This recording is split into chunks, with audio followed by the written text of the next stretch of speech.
Mahalo lava, and welcome to Behind the Lava Business Spotlight, where we highlight businesses and nonprofits that are making a difference in our community. I'm your host, Michael Tan, and I'm joined today by my co-host, Johnny Swalevai. In this segment, we place the person behind the business, giving them a platform to share their unique experiences and connect with a wider audience. So our goal is to promote these businesses and give them the visibility they deserve. Our show is brought to you by Matai Watches, a luxury timepiece brand that embodies the essence of the Pacific Islands.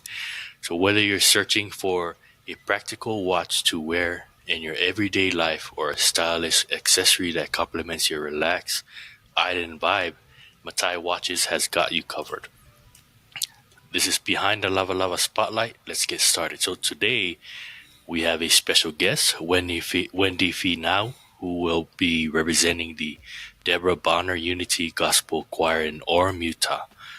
So Wendy, can you tell us about yourself, your background, what you do, and basically about your family?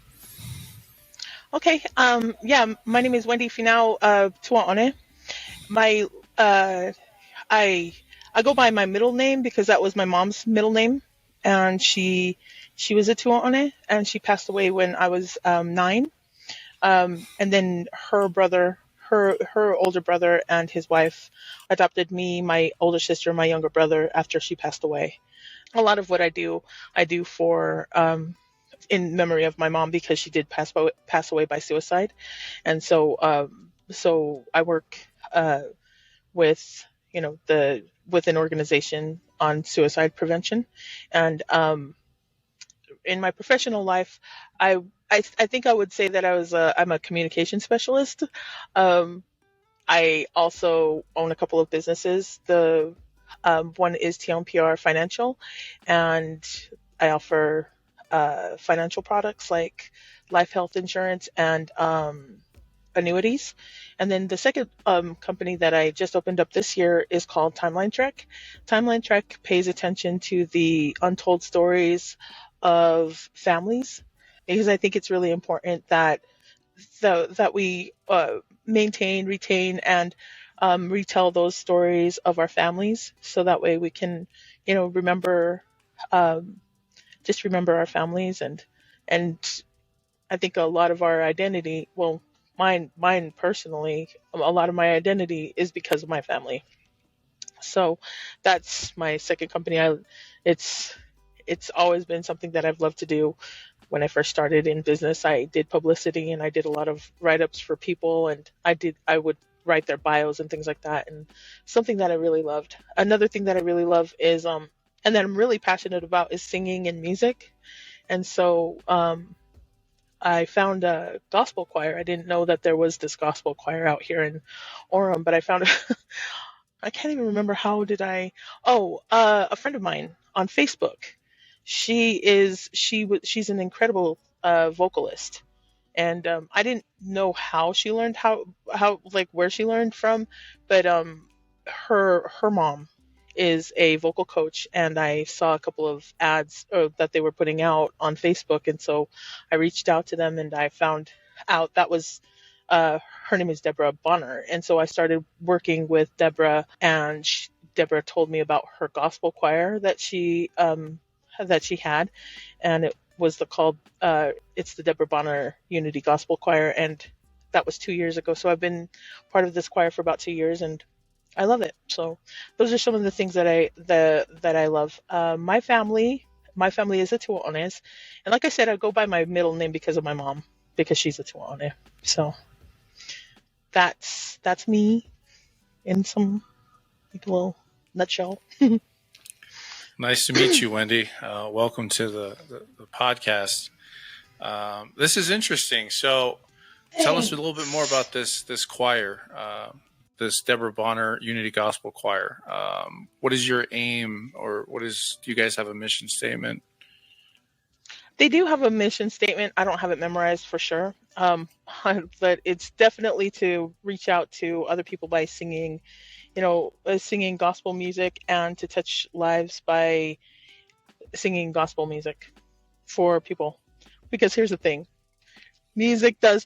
When I was younger, my grandma used to always tell me, stay in the church. In order to stay close to God, Wendy, you got to sing to Jesus. That's what she would always say, in Tongan, of course. And please don't ask me to reiterate it in Tongan because it would sound terrible and I don't want to embarrass myself or anybody else in my family. I'm sure that they'll be like, oh my gosh, did she just say that? Anyway, so that's what she would always tell me. She'd be like, stay close to Jesus and sing, sing church music. And needless to say, I'm kind of like I'm a jerk.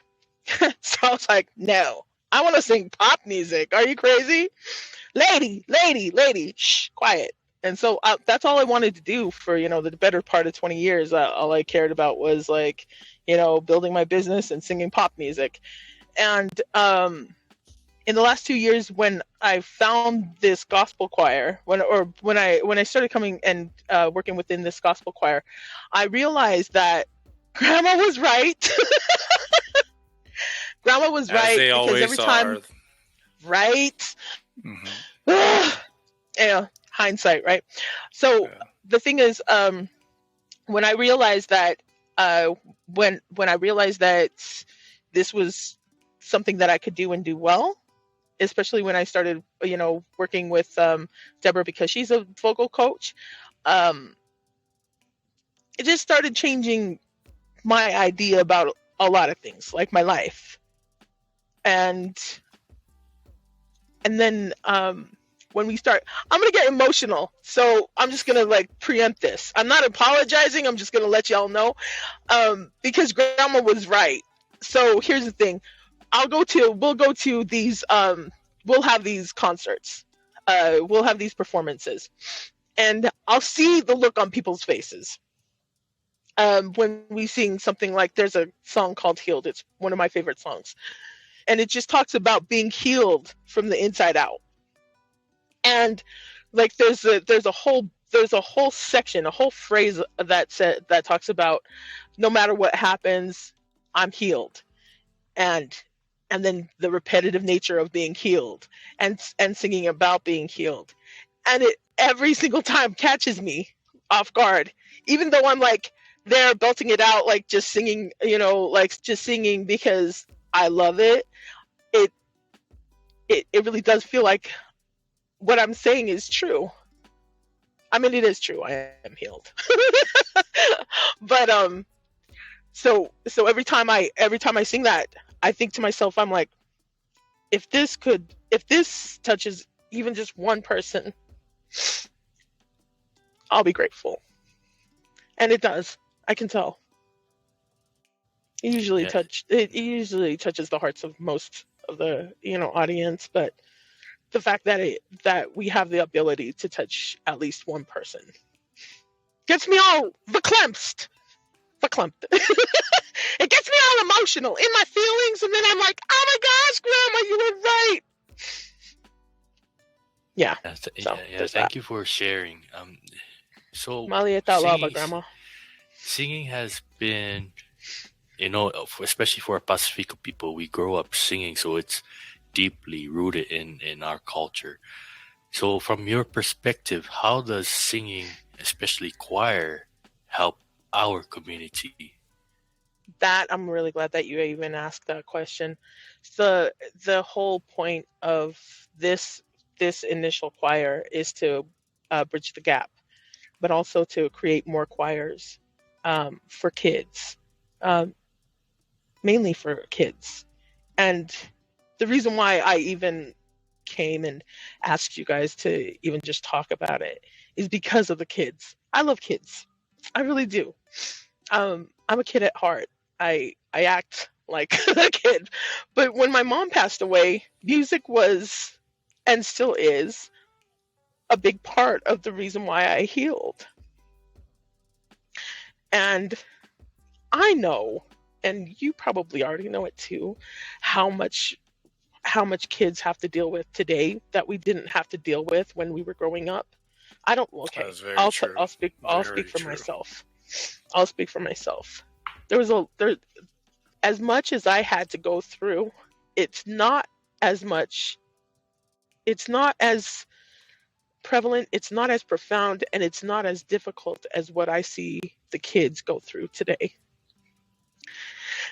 And I want them to be healed, and I want them to be able to learn how to sing their demons down. I was able to learn it, and I want them to be able to learn it. And I think that building up 16 choirs with kids all up and down the Wasatch Front singing to Jesus, or singing about Jesus, or singing about being healed, or singing about or singing, or even for kids who might not know who Jesus is, for those kids who are just like, I just need somewhere to go, to have somewhere to go and talk and sing about inspirational things, I think is a huge, it would be a huge benefit. And I think, and this is what I truly believe, that music is one of the most underrated tools that the devil can use against, and heaven can use for, like it's like a push and pull. So if we pay attention to to the music that we offer our kids in our communities, we can change hearts and we can change the world.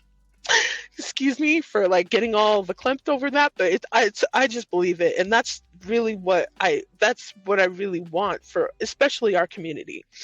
I went to a primary, something for my niece. She was in a primary program, and they sang Folo Fala Maya Sisu, and like the whole the whole section, the boys in the tenor bass section just went on, and they just went off, and I got all like teary-eyed, and I thought to myself, we need more of these. We need more of these kids to sing to Jesus just like that, or about him, or not even or just inspirational music, because I think it'll change their perspective and change our communities, because it's changing our kids and their lives. I hear you, especially in the Tongan culture. I know that music is huge. I know when they like to get in their little group of friends around the bucket or something like that, the music starts flowing out and it just comes naturally. And so for someone like me who's absolutely tone deaf, how would There's no such thing. No such I don't thing. know. I don't think, the reason why? No, I'll tell you why, Johnny. Before. It's gonna be bad. I can hear you talk. That's the point. So the whole thing is that your singing voice and your speaking voice comes out of the same, it comes from the same space. So if you can speak, you can sing, and that's the method, that's the technique that Deborah teaches. Mm-hmm. And so I don't ever believe, I actually watched her. I've watched her in the last 2 years. She's taken somebody who could not match tone. That's what she calls it. She's like, he couldn't match tone, and I even heard it. I was like, woo. He couldn't match the pitch. He couldn't match pitch. He couldn't match tone. But working with her and in that method, I've got a lesson with her tomorrow. I'll listen to him sing a song, and he can do it. And it's, of course, it's taken work, but he can do it. So Johnny, if you can speak, you can sing. Okay. The reason why I say that is my wife plays the piano. She's really into music. My girls have been able to sing harmonies since they were like 5. And, they love to pick on poor old dad every single time. We're out, the music's playing, we're singing along, and then they're like, Dad, you're just right there. Even my oldest daughter is like the worst for it. She knows her music. That's hilarious. And she can tell if I'm pitchy, if I'm too low, too high, or if I try to harmonize, it doesn't make sense. I'm like, all right, you know what? I'll just stop. You know what? I mean, this is what I truly believe because of what I've seen. Because of what I've seen her be able to do with people. If you it just takes you more practice. Like me, I'm not a natural. You might not be a natural like me. I'm not at all, not even close. When I first started with her, it was like, I thought I was amazing. I'll just say that. She set me straight. I I was think like, we oh all wow, think we're amazing in the yeah, shower when nobody's right, looking, exactly, singing along to the song, or you can hear the background. right. But I've worked and worked and worked on it, and I'm a lot better now than I was back then. I'll just put it that way.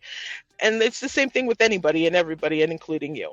That's all I gotta say. So if that's something that you want to do, I promise you can get there. I'll just put it that way. So with the choir, what are some of the age ranges you guys are looking at as far as, I understand you're doing it for the children or for the youth. Yeah, so these new these up and coming choirs that she's looking to open up, I think she's looking at anywhere between 8 to 17. Just the youth, like those ages, maybe not 17, maybe 14, 15, I don't know. That hasn't been hammered out yet, but yeah. And this is like a non-denominational choir, like Exactly. I know we're in Utah, it's predominantly the LDS. So I mean, just because you're not LDS doesn't mean you can't join the choir. Or you don't actually have to, like, there isn't a requirement. It's called the Unity Gospel Choir for a reason, because it's like anybody who loves to sing can come and sing. You don't even have to believe in Jesus. I do, but you don't have to. Ask yourself, if I were to die tonight, would my family struggle to make just next month's bills? Not to mention every month after that? If you answer yes to that question, then life insurance is your best way to help your family be prepared. None of us know when we're going to go back home, and we've all known more than one person that was very young and healthy yet still passed away unexpectedly. Now, the younger you are, the chances are smaller that you pass away before your parents. Are you willing to take the chance with your family's life? If not, the next thing you need to figure out is how do you get the most life insurance possible for the smallest amount of money. Most agents are captive agents selling only their captive agency's options, which are almost expensive, or always most expensive. You need an independent agent like Ray Keller, who started Independent Island Insurance Agency specifically to help people get the most affordable life insurance possible. He maintains access to every carrier out there and is never beat on price or quality. I mean, how do you beat someone on price or quality when you have access to it all? Short answer, you don't. Many have tried and all have failed. Reach out to Ray Keller at 435-200-4869 or find him on Facebook at Independent Island Insurance. Remember, with life insurance, you're either early or late. You're never on time. So, Wendy, where can people find more about this choir? Where can they find you on social media, or is there a website, or can they contact you? That's a good question. So I am just a part of the choir. What I'm doing is I am promoting their upcoming concert, which is September 22nd, and it'll be at the Grand Theater. And part of the reason why I'm doing this is because that concert will help to fund, the first few. I'm not sure how that's all going to work out. That's going to be, whoever handles that, but that's going to help fund the first, I don't know, handful of new choirs, and they're all going to be Unity Gospel choirs. You can find more information on Deborah at the Deborah Bonner Unity Gospel Choir.org, or you could just Google it. They're also on Instagram and Facebook, and like just doing a precursory search of Deborah Bonner will actually pull up her information and her choir. So yeah, that's where you can get some more information about that. It'd be awesome if if this is something that you think that you would be interested in. We meet every Thursday. I'm actually out in the parking lot of the ward house that we actually meet at and rehearse at, but every Thursday night at 7:30 p.m. And everybody is welcome, even you, Johnny, even though you think that you can't sing. I can move the lips around, but no sound is coming out. Everybody else, that's how you get through a choir. You just lip sync the song. Nobody's none the wiser. Gotcha. Before we close it out, I know you're an advocate for the youth. What advice do you have for the youth, especially here in Utah, that you would like to give them? The reason why I do so much for kids and for the youth is because right now I can't imagine being a kid right now and having to go through what kids have to see and deal with and go through right now with social media and everything else. And the one thing that I always think about is I think about in their individual worth. Like, do they really know who they are? Do you really know who you are? And going back to what my grandma said, if you like to sing, if you like music, sing to the Lord. Sing uplifting and inspirational music. I'm not here to preach or teach to you or tell you what to do. I'm just saying if you sing or put music into your life and you sing and you have uplifting, inspirational music that talks about things that like being healed or loving loving other people and doing good things. It's just weird how how my life just started working out for for the better because I paid attention to that, and that's what I focus on. And so whatever you focus on is what you become. And I'm always looking at kids to find who you really are, because I promise you, once you find out who you are, and once you're solid in your individual worth, your identity, you know who you are, you can move forward with faith, knowing that um, wherever you go and whatever you want to do, you'll get it done. You'll get it done because even being especially being Polynesian, your ancestors will be there to guide you through the way, guide you there. Not just your ancestors, but also your family. That's why we are big on family. It took me a while to figure that out, but here I am. Thanks, Grandma. Yeah, sounds like Grandma had the right of it. Sing. Right. If you're going to sing with intention. Right. And if not, then sing for a purpose. And if you don't have any other reason to sing, then just sing for singing's sake. Right. Come over here on Thursday night and sing with us. Orm's too far from me. I'm all the way in Roy. That's fine. Come to the concert in Salt Lake, and then we'll make more. We'll make more choirs for more kids and more people. That's nice. What we'll do. I think this concert you guys got going on at the Grand Theater. How many people are in the choir right now? We have, I think, anywhere between 20 to 30, maybe a little bit more. It just depends because it fluctuates. Mm-hmm. So okay. I would say solid 30, maybe. And then for the concert itself, if you went to the website, you'll see there's some special guests. An Osmond is going to be in this concert. Yeah, I'm like, an Osmond? Donnie or Marie? Maybe not him. Like one of the Osmonds. There's a bunch of them. One of the Osmonds are going to be in it, and then a couple of other, special guests. So I mean, it's going to be a cool concert. It's going to be fun, and it's going to help the community in so many ways. So come check it out. Come support us. Come say hi.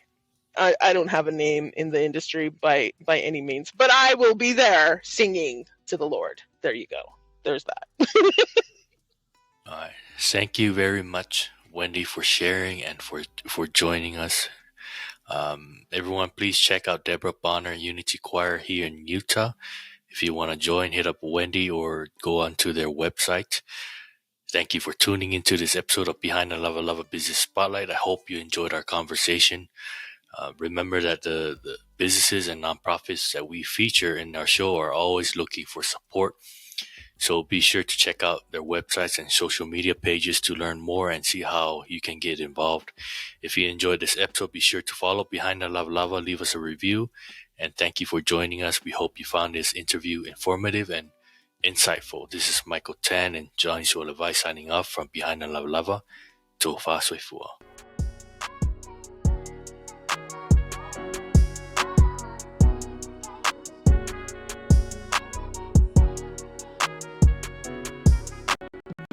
working on my interests, it's who I am. I'm trying to make these digits look like EINs. When the help ain't free, you all help me. Salute to folks who turn their names to LLCs. The wealth is in itself to help a non-profit. To be better women or better men, whether business by veterans or common folks with a dream.